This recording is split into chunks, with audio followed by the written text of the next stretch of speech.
Zechariah chapter 13. On that day, a fountain will be opened to the house of David and the inhabitants of Jerusalem, to cleanse them from sin and impurity. On that day, I will banish the names of the idols from the land, and they will be remembered no more, declares the Lord Almighty. I will remove both the prophets and the spirit of impurity from the land. And if anyone still prophesies, their father and mother to whom they were born will say to them, "You must die, because you have told lies in the Lord's name." Then their own parents will stab the one who prophesies. On that day every prophet will be ashamed of their prophetic vision. They will not put on a prophet's garment of hair in order to deceive. Each will say, "I am not a prophet, I am a farmer.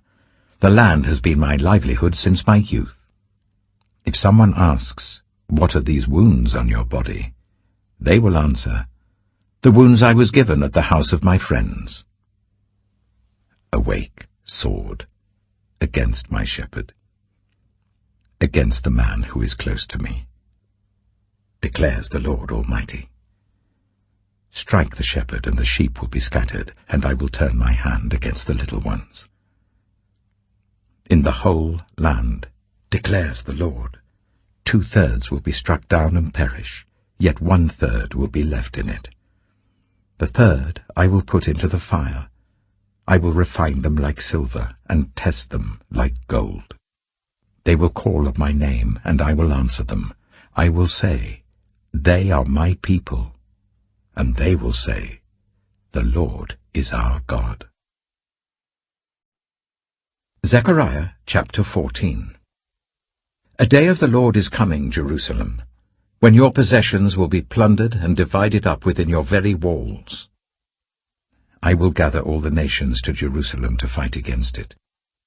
The city will be captured, the houses ransacked, and the women raped. Half of the city will go into exile, but the rest of the people will not be taken from the city.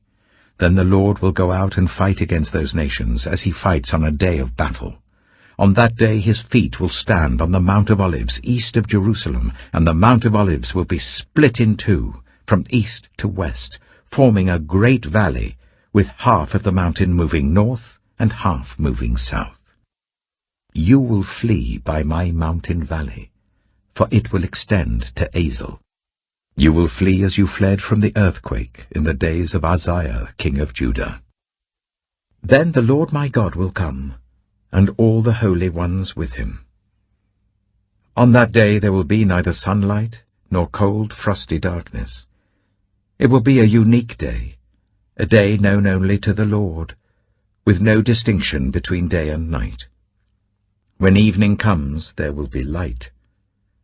On that day living water will flow out from Jerusalem, half of it east to the Dead Sea, and half of it west to the Mediterranean Sea, in summer and in winter. The Lord will be king over the whole earth. On that day there will be one Lord, and his name the only name. The whole land, from Geba to Rimmon, south of Jerusalem, will become like the Arabah.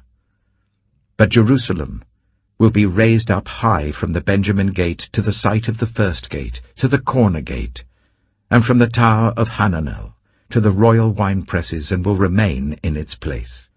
It will be inhabited, never again will it be destroyed. Jerusalem will be secure. This is the plague with which the Lord will strike all the nations that fought against Jerusalem. Their flesh will rot while they are standing on their feet, their eyes will rot in their sockets, and their tongues will rot in their mouths. On that day, people will be stricken by the Lord with great panic. They will seize each other by the hand and attack one another. Judah too will fight at Jerusalem. The wealth of all the surrounding nations will be collected, great quantities of gold and silver and clothing. A similar plague will strike the horses and mules, the camels and donkeys, and all the animals in those camps. Then the survivors from all the nations that have attacked Jerusalem will go up year after year to worship the King, the Lord Almighty. and to celebrate the festival of tabernacles.